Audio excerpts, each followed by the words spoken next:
Hi, ಇವತ್ತಿನ video ಎಲ್ರಿಗೂ ಇಷ್ಟ ಆಗುತ್ತೆ ಅನ್ಕೊಳ್ತೀನಿ. ಯಾಕಂದ್ರೆ ಇವತ್ತಿನ ವಿಡಿಯೋ ಎಷ್ಟೋ ಜನಕ್ಕೆ ಯೂಸ್ ಆಗುತ್ತೆ ನನ್ನ ಕಡೆಯಿಂದ ಅಂತ ಅನ್ಕೊಳ್ತಿದ್ದೀನಿ ಅಷ್ಟೇ. Hello everyone, welcome back to my YouTube channel. ಎಲ್ಲರೂ ಹೇಗಿದ್ದೀರಾ? ಎಲ್ಲರೂ ಚೆನ್ನಾಗಿದ್ದೀರಾ ಅನ್ಕೊಳ್ತೀನಿ. ನಾನು ಕೂಡ ಚೆನ್ನಾಗಿದ್ದೀನಿ. ಎಲ್ಲರೂ ಕೂಡ ನನ್ನ ಚಾನೆಲ್ ಅಲ್ಲಿ ವಿಡಿಯೋಸ್ ನ ಮಿಸ್ ಮಾಡದೆ ನೋಡ್ತಿದ್ದೀರಾ ಅಂತ ಅನ್ಕೊಳ್ತೀನಿ ಅಷ್ಟೇ.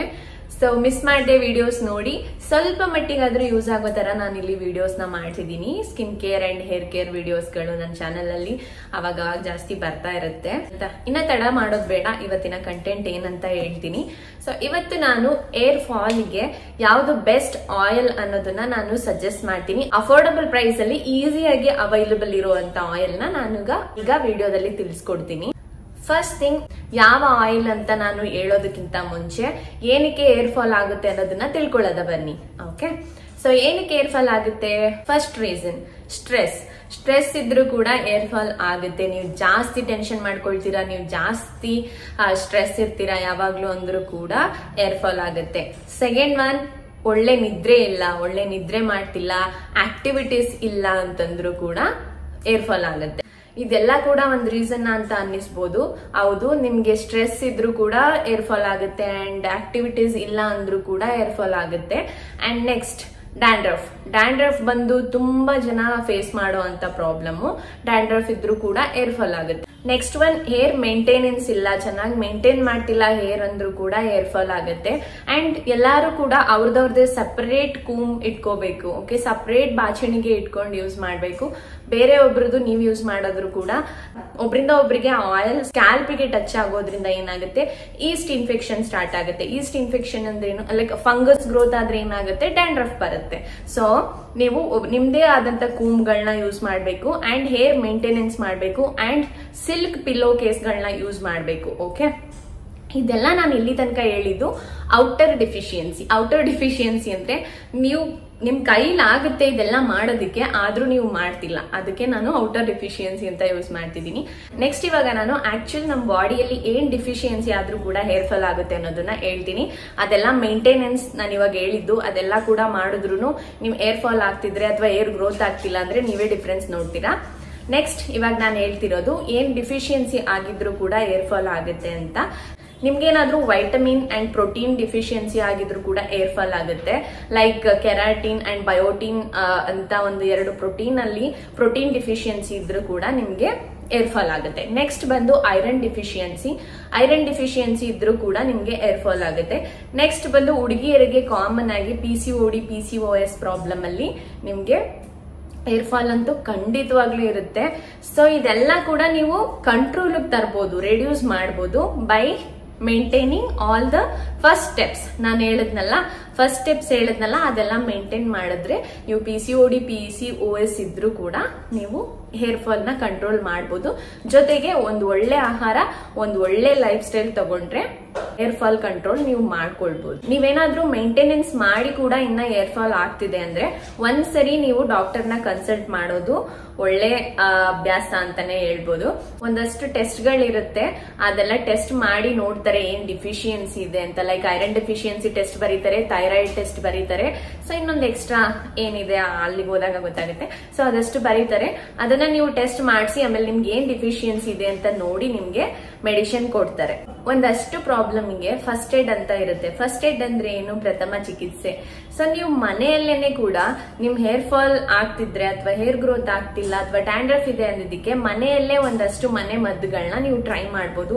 ಬೇಕಾದಷ್ಟು ವಿಡಿಯೋಸ್ ಸಿಗುತ್ತೆ ಯೂಟ್ಯೂಬ್ ಅಲ್ಲಿ, ಯಾವ್ದಕ್ಕೆ ಒಳ್ಳೆ ರೆಸ್ಪಾನ್ಸ್ ಇದೆ ಅದನ್ನ ನೋಡಿ ನೀವು ಅದನ್ನ ಟ್ರೈ ಮಾಡಬಹುದು. ಡಾಕ್ಟರ್ಸ್ ಹತ್ರ ಹೋಗೋದಕ್ಕೂ ಮುಂಚೆ ನೀವು ಫಸ್ಟ್ ಆಫ್ ಆಲ್ ಮಾಡ್ಬೇಕಾಗಿದೆ ನಿಮ್ಮ ಡೈಲಿ ಆಹಾರದ ರೊಟೀನ್ ಅಲ್ಲಿ. ಸೊ ನೀವು ಯಾವಾಗ್ಲೂ ಪ್ರೋಟೀನ್, ಫೈಬರ್ ಈ ತರದೆಲ್ಲ ಆಡ್ ಮಾಡ್ಕೋಬೇಕು. ಅಂದ್ರೆ ಎಕ್ಸಾಂಪಲ್ ಎಗ್ ಮತ್ತೆ ತರಕಾರಿ, ಫ್ರೂಟ್ಸ್, ನಟ್ಸ್, ಸೀಡ್ಸ್, ನಿಮ್ ಮನೆಯಲ್ಲಿ ಸಿಗುವಂತ ಕಾಳುಗಳು ಅದನ್ನೇ ತಿಂದ್ರು ಕೂಡ ನಿಮ್ಗೆ ಒಳ್ಳೆ ರೀತಿಯಲ್ಲಿ ಹೇರ್ ಗ್ರೋತ್ ಆಗುತ್ತೆ. ಓಕೆ, ಇದು ಆಹಾರ ಪದ್ಧತಿಯಲ್ಲಿ ಇನ್ಕ್ರೀಸ್ ಮಾಡ್ಕೊಂಡ್ರೆ. ನೆಕ್ಸ್ಟ್ ಬಂದು ಆಕ್ಟಿವಿಟೀಸ್ ಅಂದ್ರೆ ಎಕ್ಸರ್ಸೈಸ್. ನಿಮ್ಗೆ ಎಕ್ಸರ್ಸೈಸ್ ಇಷ್ಟ, ಎಕ್ಸರ್ಸೈಸ್ ಮಾಡಿ. ವಾಕಿಂಗ್ ಮಾಡ್ತೀರಾ, ವಾಕಿಂಗ್ ಮಾಡಿ. ಡ್ಯಾನ್ಸ್ ಮಾಡ್ತೀರಾ, ಡ್ಯಾನ್ಸ್ ಮಾಡಿ, ಏನಾದ್ರೂ ಮಾಡಿ, ಲೈಕ್ ಆಕ್ಟಿವಿಟೀಸ್ ಅಂತೂ ಇರಬೇಕು. ಆಕ್ಟಿವಿಟೀಸ್ ಜಾಸ್ತಿ ಆದ್ರೆ ಏನಾಗುತ್ತೆ, ನಿಮ್ ಬಾಡಿಯಲ್ಲಿ ಬ್ಲಡ್ ಸರ್ಕ್ಯುಲೇಷನ್ ಚೆನ್ನಾಗಾಗುತ್ತೆ. ಬ್ಲಡ್ ಸರ್ಕ್ಯುಲೇಷನ್ ಆದಾಗ ಆಟೋಮೆಟಿಕಲಿ ನಿಮ್ ಹೇರ್ ಚೆನ್ನಾಗಿ ಗ್ರೋತ್ ಆಗುತ್ತೆ ಅಂಡ್ ನಿಮ್ ಸ್ಕಿನ್ ಕೂಡ ಚೆನ್ನಾಗಾಗುತ್ತೆ. ಆಕ್ಟಿವಿಟೀಸ್ ಇಂದ ಇಷ್ಟೆಲ್ಲ ಯೂಸ್ ಇದೆ. And then PCOD PCOS problem ಇರೋರು ಖಂಡಿತ ನೀವು ಅಟ್ಲೀಸ್ಟ್ ದಿನದಲ್ಲಿ ಒಂದು half an hour to 1 hour exercise ಮಾಡಬೇಕು.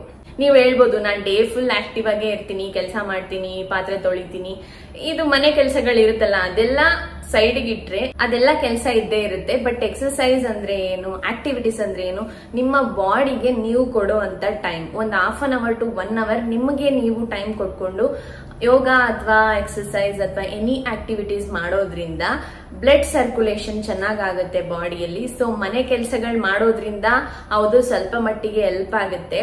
ಸೊ ನೀವೊಂದು half an hour to 1 hour exercise yoga practice ಮಾಡಿ ನೋಡಿ, ಲಾಟ್ ಆಫ್ ಡಿಫರೆನ್ಸ್ ಆಗುತ್ತೆ ನಿಮ್ ಲೈಫ್ ಸ್ಟೈಲ್ ಅಲ್ಲಿ, ನಿಮ್ ಹೇರ್ಗೆ, ಸ್ಕಿನ್ನಿಗೆ, ನಿಮ್ ಸ್ಟಾಮಿನಾಗೆ. ಸೊ ಫುಲ್ ಹೆಲ್ಪ್ ಆಗುತ್ತೆ. ಇವಾಗ ನಾವೇನೇನ್ ತಿಳ್ಕೊಂಡ್ವಿ, ಸೊ ಡಿಫಿಷಿಯನ್ಸಿಗೆ ಏನೇನ್ ಫುಡ್ ತಗೊಳ್ಬೇಕು ತಿಳ್ಕೊಂಡ್ವಿ, ಅಂಡ್ ಅಗೇನ್ ಏನೇನ್ ಆಕ್ಟಿವಿಟೀಸ್ ಇರ್ಬೇಕು ಅಂತ ತಿಳ್ಕೊಂಡ್ವಿ ಅಲ್ವಾ. ಇದಷ್ಟು ಸ್ವಲ್ಪ ನೀವು ಮೇಂಟೈನ್ ಮಾಡ್ಕೊಂಡ್ ಬಂದ್ರೆ ನೀವೇ ರಿಸಲ್ಟ್ ನೋಡ್ತೀರಾ. ಅಂಡ್ 1 minute ಇನ್ನೊಂದೇನ್ ಹೇಳ್ಬೇಕಂದ್ರೆ, ನೀವೇನೋ ಒಂದು ಇವಾಗ ಹೊಸದಾಗಿ ರೂಢಿ ಮಾಡ್ಕೊಳ್ತಿದ್ದೀರಾ, ಎಕ್ಸರ್ಸೈಸ್ ಮಾಡ್ತಿದ್ದೀರಾ, ಯೋಗ ಮಾಡ್ತಿದ್ದೀರಾ, ಅಥವಾ ಏನೋ ಒಂದು ಟ್ರೈ ಮಾಡ್ತಿದ್ದೀರಾ ಅಂದಾಗ ಇಮಿಡಿಯೇಟ್ ರಿಸಲ್ಟ್ ನಿಮ್ಗೆ ಯಾವ್ದ್ರಲ್ಲೂ ಸಿಗಲ್ಲ. ಸೊ ನೀವು ಒಂದು ಕಂಟಿನ್ಯೂಸ್ಲಿ 2 to 3 months ಮಾಡಿದಾಗ್ಲೇ ನಿಮ್ಗೆ ಅದ್ರದ್ದು ರಿಸಲ್ಟ್ ಗೊತ್ತಾಗೋದು. ಸೊ ನೀವೇನೇ ಸ್ಕಿನ್ ಇಂಪ್ರೂವ್ ಮಾಡೋದಕ್ಕೆ ಏನೋ ಟ್ರೈ ಮಾಡ್ತಿದ್ದೀರಾ, ಹೇರ್ ಗ್ರೋತ್ ಅಥವಾ ಹೇರ್ ಫಾಲ್ ಸ್ಟಾಪ್ ಮಾಡೋದಕ್ಕೆ ಏನೋ ಟ್ರೈ ಮಾಡ್ತಿದ್ದೀರಾ ಅಂದ್ರೆ ನೀವು ಅದಕ್ಕೆ ಆದಂತ ಸ್ವಲ್ಪ ಟೈಮ್ ನ ಕೊಟ್ಟು ನೋಡಿ, ನಿಮಗೆ ರಿಸಲ್ಟ್ ಪಕ್ಕಾ ಸಿಗುತ್ತೆ. ಸೊ ಇದು ನೀವು ಡಾಕ್ಟರ್ಸ್ ಹತ್ರ ಹೋಗೋದಕ್ಕೂ ಮುಂಚೆ ತಗೊಳ್ಳುವಂತ ಕ್ರಮಗಳು. ನಾನಿವಾಗ 2 ಪಾಯಿಂಟ್ಸ್ ಹೇಳ್ತೀನಿ. 2 ಪಾಯಿಂಟ್ಸ್ ಏನು, ಸ್ಕ್ಯಾಲ್ಪ್ಗೆ ಔಟರ್ ಫೀಡ್ ಮಾಡೋದೊಂದು ಅಂಡ್ ಇನ್ನರ್ ಫೀಡ್ ಅಂದ್ರೆ ನೀವು ತಿನ್ನೋದು, ಔಟರ್ ಫೀಡ್ ಅಂದ್ರೆ ನೀವು ತಲೆಗೆ ಏನೇನ್ ಅಪ್ಲೈ ಮಾಡ್ತೀರಾ. ಸೊ ತಲೆಗೆ ಏನೇನ್ ಅಪ್ಲೈ ಮಾಡ್ತೀರಾ ಅದು ಔಟರ್ ರಿಸಲ್ಟ್ ನ ಚೆನ್ನಾಗಿ ಕೊಡ್ತಾ ಹೋಗುತ್ತೆ. ಊಟದಲ್ಲಿ ಅಥವಾ ತಿನ್ನೋ ಆಹಾರದಲ್ಲಿ ಏನೇನ್ ಆಡ್ ಮಾಡ್ತೀರಾ ಅದು ಇನ್ನರ್ ರಿಸಲ್ಟ್ ಕೊಡ್ತಾ ಹೋಗುತ್ತೆ. ಓಕೆನಾ. ಸೊ ನೀವು ಇವಾಗ ಎಣ್ಣೆ ಹಚ್ತಿದ್ದೀರಾ ಅಂತಂದ್ರೆ ಎಣ್ಣೆ ಹಚ್ಚೋದು ನಿಮ್ ಹೇರ್ ಡ್ಯಾಮೇಜ್ ಆಗಬಾರ್ದು ಅಂತ. ಓಕೆನಾ. ಸೊ ಎಣ್ಣೆ ಹಚ್ಚೋದು ಹೇರ್ ಗ್ರೋತ್ಗೆ ಸ್ವಲ್ಪ ಮಟ್ಟದಲ್ಲಿ ಹೆಲ್ಪ್ ಮಾಡಿದ್ರೆ ನಿಮ್ಮ ಆಹಾರನೇ ನಿಮ್ಗೆ ಹೇರ್ ಗ್ರೋತ್ ಆಗೋದಕ್ಕೆ ಹೆಲ್ಪ್ ಮಾಡೋದು. ನಿಮ್ ಕೂದ್ಲಿಗೆ ಎಣ್ಣೆ ಇಂಪಾರ್ಟೆಂಟಾ? ಹೌದು.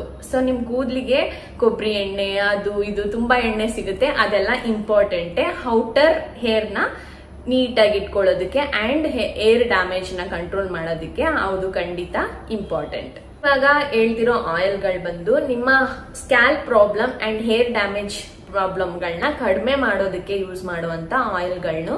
ವಿಡಿಯೋ ಬಂದು ನಾನು ಯಾವುದೇ ಪ್ರಾಡಕ್ಟ್ ನ ಇಲ್ಲಿ ಪ್ರಮೋಟ್ ಮಾಡ್ತಿಲ್ಲ. ಇಲ್ಲಿ ಬಂದು ನಾನು ಪರ್ಸನಲಿ ಯೂಸ್ ಮಾಡಿರುವಂತ ಆಯಿಲ್ಗಳು, ನನಗೆ ಒಳ್ಳೆ ರಿಸಲ್ಟ್ ಕೊಟ್ಟಿರುವಂತ ಆಯಿಲ್ಗಳನ್ನ ಅಷ್ಟೇ ನಾನು ಈ ವಿಡಿಯೋದಲ್ಲಿ ತೋರಿಸ್ತಿರೋದು. Here we go. ಸೊ ನಾನಿಲ್ಲಿ 3 ಆಯಿಲ್ಗಳನ್ನ ಯೂಸ್ ಮಾಡ್ತೀನಿ. ಫಸ್ಟ್ ಒನ್ ಬಂದು ಕೊಬ್ಬರಿ ಎಣ್ಣೆ. ನಿಮ್ಗೆ ಹೇರ್ ಫಾಲ್ ಆಗ್ತಿಲ್ಲ, ಏನಂದ್ರೆ ಏನೂ ಪ್ರಾಬ್ಲಮ್ ಇಲ್ಲ, ಹೇರ್ ಕೂಡ ಚೆನ್ನಾಗಿದೆ, ಸಾಫ್ಟ್ ಆಗಿ ಸ್ಮೂತ್ ಆಗಿ, ಹೇರ್ ಫಾಲ್ ಆಗ್ತಿಲ್ಲ, ಏನು ಇಲ್ಲ ಅಂದ್ರೆ ಇದೊಂದೇ ಸಾಕು ನಿಮ್ಗೆ ಹೇರ್ ಕೇರ್ ರೂಟೀನ್ ಅಲ್ಲಿ. ಇದೊಂದೇ ಯೂಸ್ ಆಗ್ತಾ ಹೋಗುತ್ತೆ. ಓಕೆ. ಅಂಡ್ ನೆಕ್ಸ್ಟ್ ಬಂದು ಏರ್ ಫಾಲ್ ಆಗ್ತಿದೆ ಅಂಡ್ ಹೇರ್ ಗ್ರೋತ್ ಆಗ್ತಿಲ್ಲ ಅಂದ್ರೆ ನೆಕ್ಸ್ಟ್ ನೀವು ಇದ್ರ ಜೊತೆಗೆ ಆಡ್ ಮಾಡ್ಬೇಕಾಗಿರುವಂತ ಆಯಿಲ್ ಬಂದು ರೋಸ್ಮೆರಿ ಆಯಿಲ್. ಸೊ ನಾನು ಇದೆರಡು ಕಾಂಬಿನೇಷನ್ ಮಾಡಿ ಹಾಕ್ತೀನಿ. ನನಗೆ ಕೂದಲು ಉದುರ್ತಿದೆ ಮತ್ತೆ ಕೂದಲು ಬೆಳೀತಿಲ್ಲ ಚೆನ್ನಾಗಿ ಅಂದ್ರೆ ಕೊಬ್ಬರಿ ಎಣ್ಣೆ ಮತ್ತೆ ರೋಸ್ಮೆರಿ ಆಯಿಲ್ ನ ಕಾಂಬಿನೇಷನ್ ಮಾಡಿ ನಾನು ಅಪ್ಲೈ ಮಾಡ್ತೀನಿ. ಎರಡು ಬಂದು ಏರ್ ಫಾಲ್ ಸ್ಟಾಪ್ ಮಾಡುತ್ತೆ, ಅಂದ್ರೆ ಕೂದಲು ಉದುರೋದನ್ನ ಸ್ಟಾಪ್ ಮಾಡುತ್ತೆ ಗ್ರಾಜುವಲಿ ಯೂಸ್ ಮಾಡ್ತಾ ಮಾಡ್ತಾ ಮಾಡ್ತಾ. ಓಕೆನಾ.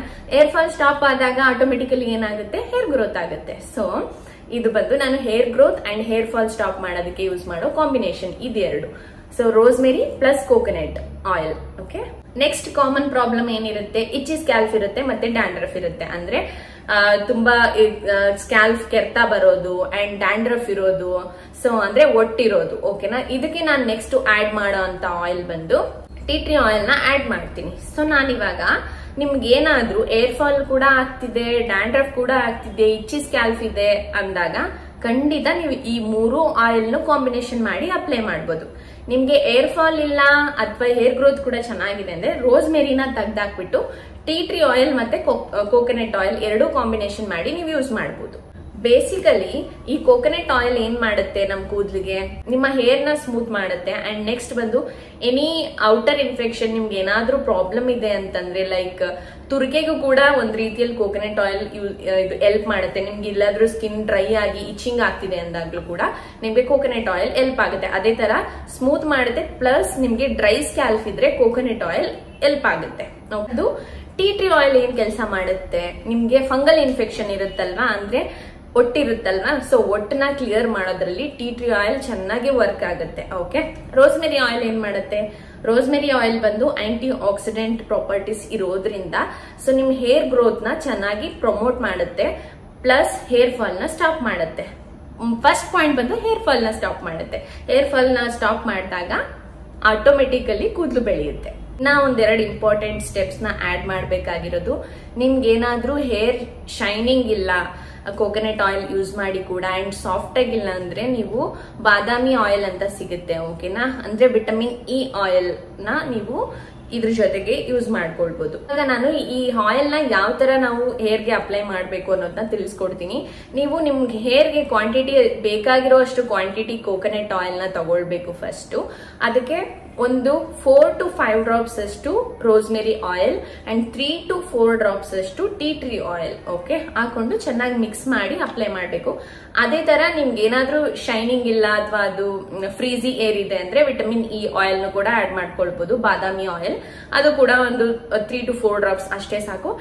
ಇದ್ರ ಜೊತೆಗೆ ನೀವು ಒಂದು 4 to 5 ಡ್ರಾಪ್ಸ್ ಅಷ್ಟು ಹರಳೆಣ್ಣೆ ಆಡ್ ಮಾಡ್ಕೊಂಡ್ರು ಕೂಡ ಚೆನ್ನಾಗಿರುತ್ತೆ. ಯಾಕಂದ್ರೆ ಕ್ಯಾಸ್ಟ್ರೋಲ್ ಆಯಿಲ್ ಬಂದು it is anti bacterial and aunty fungal properties ಇರೋದ್ರಿಂದ ಸೊ ನಿಮ್ ಡ್ಯಾಂಡ್ರಫ್ ಗೆ, ಇಚಿ ಸ್ಕ್ಯಾಲ್ಪ್ ಗೆ ಅಂಡ್ ಡ್ರೈ ಸ್ಕ್ಯಾಲ್ಪ್ ಗೆ ಇದೆಲ್ಲದಕ್ಕೂ ಕೂಡ ಕ್ಯಾಸ್ಟ್ರೋಲ್ ಆಯಿಲ್ ಕೂಡ ಹೆಲ್ಪ್ ಮಾಡುತ್ತೆ. ಸ್ವಲ್ಪ ಜನಕ್ಕೆ ಅಂಡ್ ನನ್ನನ್ನು ಸೇರಿಸಿ ಕೂಡ ಸ್ವಲ್ಪ ಕ್ಯಾಸ್ಟ್ರೋಲ್ ಆಯಿಲ್ ನನಗೆ ಅಷ್ಟು ಇಡ್ಸಲ್ಲ, ಸೊ ಅದಕ್ಕೆ ನಾನು ಅಷ್ಟು ಯೂಸ್ ಮಾಡಲ್ಲ. ಯಾವಾಗ್ಲೂ ರೇರ್ ಆಗಿ ನಾನು ಕ್ಯಾಸ್ಟ್ರೋಲ್ ಆಯಿಲ್ ನ ಯೂಸ್ ಮಾಡ್ತೀನಿ. ನಿಮ್ಗೇನಾದ್ರೂ ಹರಳೆಣ್ಣೆ ಚೆನ್ನಾಗಿ ನಿಮ್ಗೆ ಇಡ್ಸುತ್ತೆ ಅಂದ್ರೆ ನೀವು ಹರಳೆಣ್ಣೆ ಕೂಡ ರೊಟೀನ್ ಎವ್ರಿ ಆಯಿಲ್ ರೊಟೀನ್ ಅಲ್ಲಿ ನೀವು ಅಪ್ಲೈ ಮಾಡ್ಕೊಳ್ಬಹುದು. ಇದ್ರ ಜೊತೆ ಸೇರಿಸಿ ಕೂಡ ನೀವು ಅಪ್ಲೈ ಮಾಡ್ಕೊಳ್ಬಹುದು. ಡ್ಯಾಂಡ್ರಫ್ ಇದೆ ಅಂತಂದ್ರೆ ಓವರ್ ನೈಟ್ ಎಣ್ಣೆ ಅಂತೂ ಹಚ್ಚೋಕ್ ಹೋಗ್ಬೇಡಿ. ತಲೆ ಸ್ನಾನ ಮಾಡೋದು ಇನ್ನೊಂದು 2-3 ಅವರ್ ಅನ್ನೋ ತರ ನೀವು ಎಣ್ಣೆ ಅಪ್ಲೈ ಮಾಡ್ಕೊಳ್ಬಹುದು. ಅಂಡ್ ಅದೇ ತರ ನಿಮ್ಗೆ ಇಚಿ ಸ್ಕ್ಯಾಲ್ಪ್ ಇದೆ, ಇಚಿ ಸ್ಕ್ಯಾಲ್ಪ್ ಅಂದ್ರೆ ತುರ್ಕೆ ಆಗೋದಿರುತ್ತಲ್ಲ, ಅವರು ಕೂಡ ಅಷ್ಟೇ ಓವರ್ ನೈಟ್ ಹಚ್ಬೇಡಿ. ಯಾಕಂದ್ರೆ ನೀವು ಎಣ್ಣೆ ಹಚ್ಚಿ ಬಿಟ್ಟಷ್ಟು ಅಷ್ಟೇ ಫಂಗಲ್ ಇನ್ಫೆಕ್ಷನ್ ಜಾಸ್ತಿ ಆಗ್ಬಿಡುತ್ತೆ. ಒಂದು 3 to 4 ಅವರ್ಸ್ ಮುಂಚೆ ನೀವು ಅಪ್ಲೈ ಮಾಡ್ಕೊಂಡು ಆಮೇಲೆ ಸ್ನಾನ ಮಾಡ್ಬೇಕು.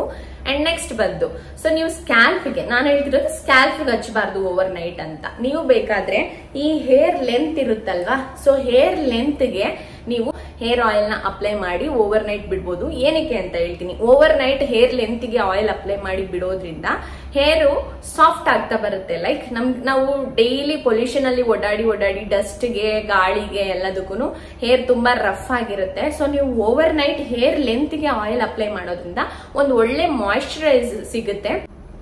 ಪ್ಲಸ್ ಸ್ಮೂತ್ ಅಂಡ್ ಶೈನಿ ಹೇರ್ಗೂ ಕೂಡ ಹೆಲ್ಪ್ ಮಾಡುತ್ತೆ ಓವರ್ ನೈಟ್ ಹೇರ್ ಲೆಂತ್ ಗಷ್ಟೇ ಆಯಿಲ್ ಅಪ್ಲೈ ಮಾಡೋದ್ರಿಂದ. ಮತ್ತೆ ಇಂಪಾರ್ಟೆಂಟ್ ಟಿಪ್ಸ್ ಒಂದು, ಸೊ ನೀವು ತೇವ ನಿಮ್ ಕೂದಲು ಅಥವಾ ನೆತ್ತಿ ತೇವ ಇರ್ಬೇಕಾದ್ರೆ ಬಾಚಣಿಗೆಯಲ್ಲಿ ಬಾಚಬಾರ್ದು, ಕೂದಲು ಇನ್ನ ಜಾಸ್ತಿ ಉದ್ರೋಗುತ್ತೆ. ಓಕೆನಾ. ಅಂಡ್ ನೆಕ್ಸ್ಟ್ ಥಿಂಗ್, ನಾನು ಫಾಲೋ ಮಾಡೋದು ಒನ್ ಟಿಪ್ಸ್ ಏನಂದ್ರೆ, ನಾನು ಹೆಡ್ ಬಾತ್ ಮಾಡಿದ್ದಿನ ನನ್ನ ತಲೆಗೆ ನಾನು ಸಂಜೆ ತನಕನೂ ಬಾಚಣಿಗೆ ಹಾಕೋದೇ ಇಲ್ಲ. ಎಂಡ್ ಆಫ್ ದ ಡೇ ಅಷ್ಟೇ ನಾನು ಬಾಚಣಿಗೆಯಲ್ಲಿ ಬಾಚ್ತೀನಿ. ಹೆಡ್ ಬಾತ್ ಮಾಡಿದ್ದಿನ ನಾನು ವೆಟ್ ಹೇರ್ ಅಲ್ಲಿ ಕೂಮ್ ಮಾಡಕ್ಕಂತೂ ಹೋಗಲ್ಲ. ಅಂಡ್ ವೆಟ್ ಹೇರ್ ಅಲ್ಲಿ ನೀವು ಮಲ್ಕೋಬಾರ್ದು. ನೈಟ್ ಟೈಮ್ ಸ್ನಾನ ಮಾಡಿ ವೆಟ್ ಹೇರ್ ಅಲ್ಲಿ ಮಲ್ಕೋಬಾರ್ದು, ಅದು ಕೂಡ ತುಂಬಾ ಸೈಡ್ ಎಫೆಕ್ಟ್ಸ್ ಆಗುತ್ತೆ. Next one hair pack. Hair pack ಬಂದು ನಾನು ತಿಳಿಸ್ಕೊಡ್ತೀನಿ ನನ್ನ ಚಾನೆಲ್ ಅಲ್ಲಿ ಹೋಗ್ತಾ ನಾನೇನ್ ಯೂಸ್ ಮಾಡ್ತೀನಿ ಅನ್ನೋದನ್ನ. ಬಟ್ ಹೇರ್ ಪ್ಯಾಕ್ ಕೂಡ ಇಂಪಾರ್ಟೆಂಟ್ ನಿಮ್ಮ ಹೇರ್ ಔಟರ್ ಹೇರ್ ನ ಟ್ರೀಟ್ ಮಾಡೋದಕ್ಕೆ. ಲೈಕ್ ಫ್ರೀಸಿ ಹೇರ್ ಮತ್ತೆ ಹೇರ್ ಶೈನಿಂಗ್ ಇಲ್ಲ ಅನ್ನೋದಕ್ಕೆಲ್ಲ ಕೂಡ ಹೇರ್ ಪ್ಯಾಕ್ ಗಳು ಕೂಡ ಅವೈಲೇಬಲ್ ಇದೆ. ನಾನು ಅದನ್ನ ಹೋಗ್ತಾ ನನ್ನ ಚಾನೆಲ್ ಅಲ್ಲಿ ತಿಳಿಸ್ಕೊಡ್ತೀನಿ. ಸದ್ಯಕ್ಕೆ ನಾನೊಂದಿಷ್ಟು ಟಿಪ್ಸ್ ಗಳನ್ನ ನಿಮ್ ಜೊತೆ ಶೇರ್ ಮಾಡ್ಕೊಂಡಿದ್ದೀನಿ, ನಾನು ಫಾಲೋ ಮಾಡುವಂತದ್ದು hair growth and hair fall stop ಮಾಡೋದಕ್ಕೆ. ಇವತ್ತಿನ ವಿಡಿಯೋ ನಿಮ್ಗೆ ಇಷ್ಟ ಆಗಿದೆ ಅಂತ ಅನ್ಕೊಳ್ತೀನಿ. ಇಷ್ಟ ಆಗಿದ್ರೆ ಒಂದೇ ಒಂದು ಲೈಕ್ ಕೊಡಿ. ಈ ಹೇರ್ ಕೇರ್ ರೊಟೀನ್ ಬರೀ ಹುಡುಗಿರ್ಗಲ್ಲ, ಸೇಮ್ ರೊಟೀನ್ ಹುಡುಗರು ಕೂಡ ಫಾಲೋ ಮಾಡ್ಬೋದು. ನಿಮ್ಗೂ ಕೂಡ ಇಷ್ಟೆಲ್ಲ ಹೇರ್ ಅಲ್ಲಿ ಪ್ರಾಬ್ಲಮ್ ಇದೆ ಅಂದ್ರೆ ಸೇಮ್ ಇದೇ ಆಯಿಲ್ ಗಳನ್ನ ಯೂಸ್ ಮಾಡ್ಕೊಳ್ಳಿ. ದೆನ್ ನಾನು ಮತ್ತೆ ನಿಮ್ಗೆ ಬೇರೆ ಕಂಟೆಂಟ್ ಜೊತೆ ಸಿಗ್ತೀನಿ ಅಂತ ಹೇಳ್ತಾ ಈ ವಿಡಿಯೋನ ಇಲ್ಲಿಗೆ ಮುಗಿಸ್ತಿದ್ದೀನಿ. ಇನ್ನ ಯಾರ್ಯಾರು ನನ್ನ ಚಾನಲ್ಗೆ ಸಬ್ಸ್ಕ್ರೈಬ್ ಮಾಡ್ಕೊಂಡಿಲ್ಲ ಪ್ಲೀಸ್ ಸಬ್ಸ್ಕ್ರೈಬ್ ಮಾಡ್ಕೊಳ್ಳಿ ಅಂಡ್ ಇದೇ ತರ ಸಪೋರ್ಟ್ ಮಾಡ್ತಾ ಇರಿ. ಸೊ ಎಲ್ಲರೂ ಚೆನ್ನಾಗಿರಿ, ಎಲ್ಲರೂ ಹುಷಾರಾಗಿರಿ, ಎಲ್ಲರೂ ನಗ್ನಗ್ತಾ ಇರಿ ಅಂಡ್ ಮತ್ತೆ ಸಿಗ್ತೀನಿ. ಅಲ್ಲಿವರೆಗೂ ಎಲ್ರಿಗೂ ಬಾಯ್ ಬಾಯ್.